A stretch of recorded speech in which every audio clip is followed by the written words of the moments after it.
কষ্ট দিলে তোমারও কষ্ট দেওয়া লাগবে। বিনা কারণে আমাকে যদি জেলে ঢুকাও, আল্লাহর কসম তোমার লাশ মাগুরার রাজপথে পড়ে থাকবে, জানাজা পড়া লোক খুঁজে পাবা না।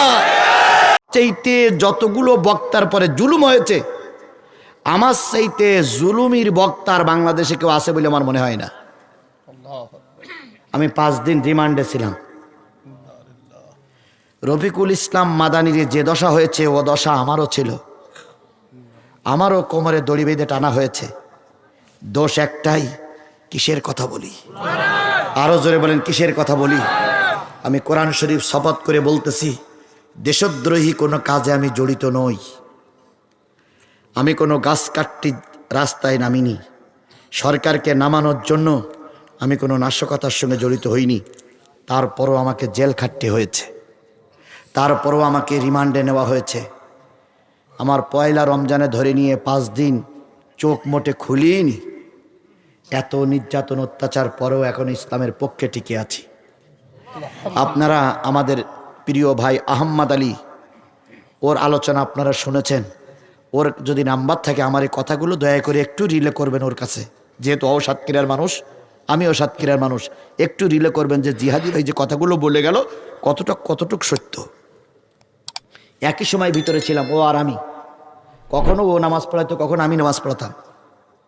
দুইজন একই সঙ্গে ভিতরে কষ্ট করেছি। মনে রেখো, কাউকে কাদালি তোমারও কাদা লাগবে। কাউকে কষ্ট দিলে তোমারও কষ্ট দেওয়া লাগবে। বিনা কারণে আমাকে যদি জেলে ঢুকাও, আল্লাহর কসম তোমার লাশ মাগুরার রাজপথে পড়ে থাকবে, জানাজা পড়া লোক খুঁজে পাবা না।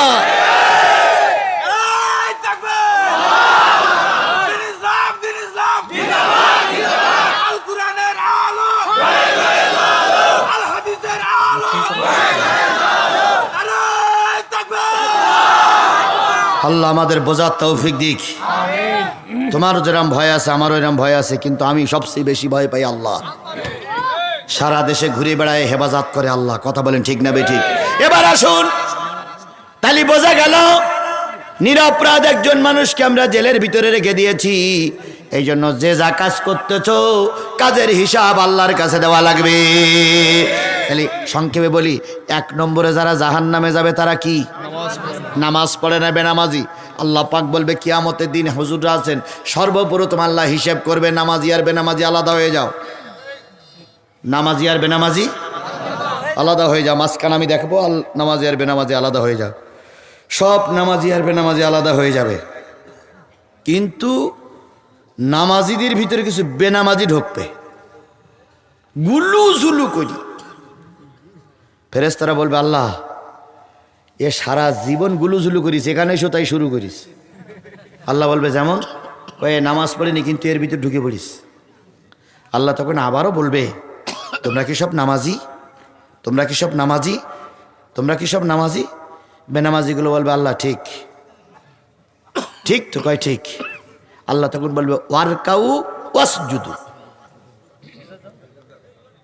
সূরা হজ। ওয়ারকাউ আসজুদ, রুকু কর, সেজদা কর। আমি রব, আমার দেখে রুকু কর, সেজদা কর। যারা নামাজি, দুনিয়ায় যারা নামাজ পড়েছে, নারী হোক আর পুরুষ হোক, রুকুতি যাবে, সেজদায় চলে যাবে।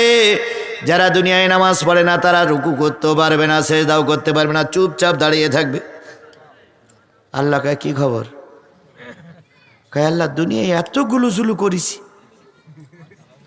ধরা একটা ভোট দেওয়ার দরকার ছিল, 139টা ভোট দিস, কেউ ধরতে পারি না। আজকে তুমি ধরে ফেললি আল্লাহ।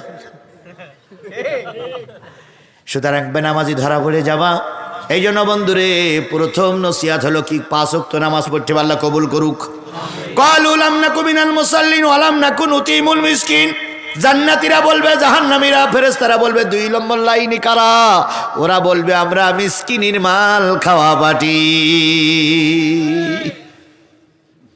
তাহলে 2 নম্বরে গরিবের মাল খাওয়া পাটি, মিসকিনের মাল খাওয়া পাটি।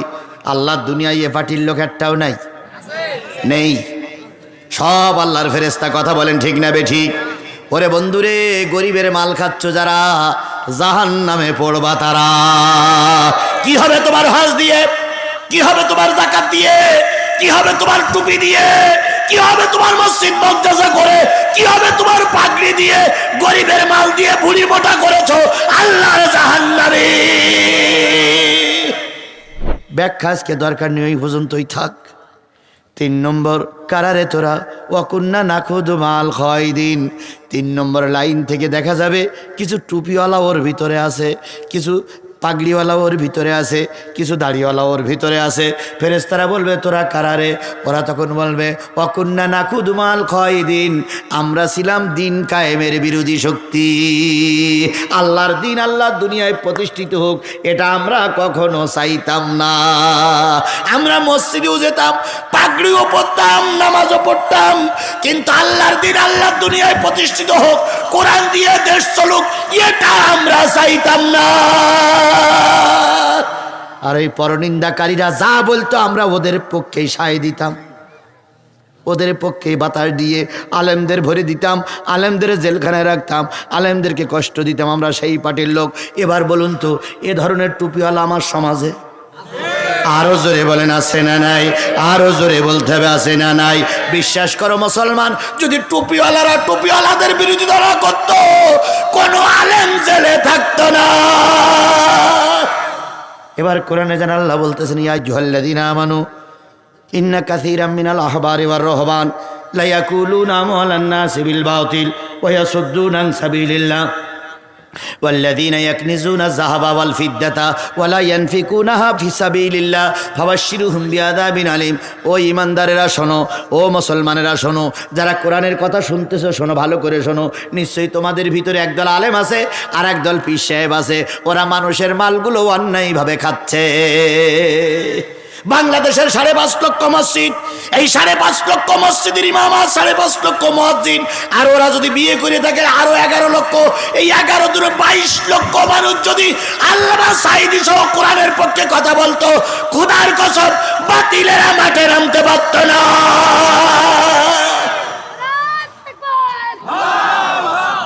কিন্তু বসে বসে বসে কিন্তু আমার দেশের কিছু হুজুররা, আমার দেশের কিছু মৌলবীরা, আমার দেশের কিছু বক্তারা দিন কায়েমের বিরোধী।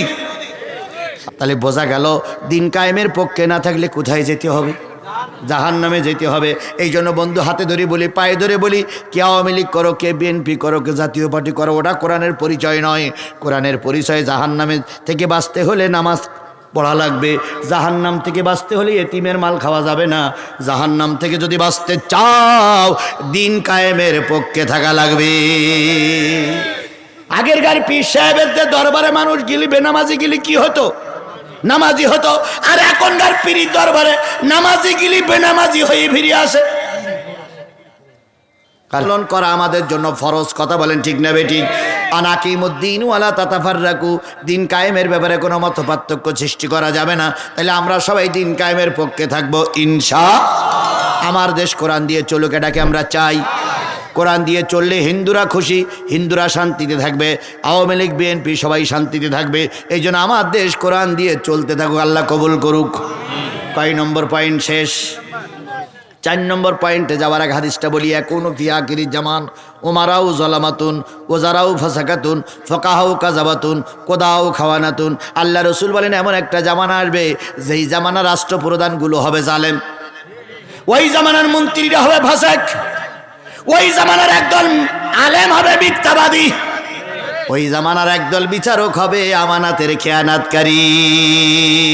ওই জামানায় তোমরা যদি পৌঁছায় যাও সরকারি চাকরি নিও না, কারণ সরকারি চাকরি নিলে তোমরা ঈমান নিয়ে বেঁচে থাকতে পারবা না। আল্লাহ পাক আমাদের কবুল করুক, সকলে বলুন আমিন।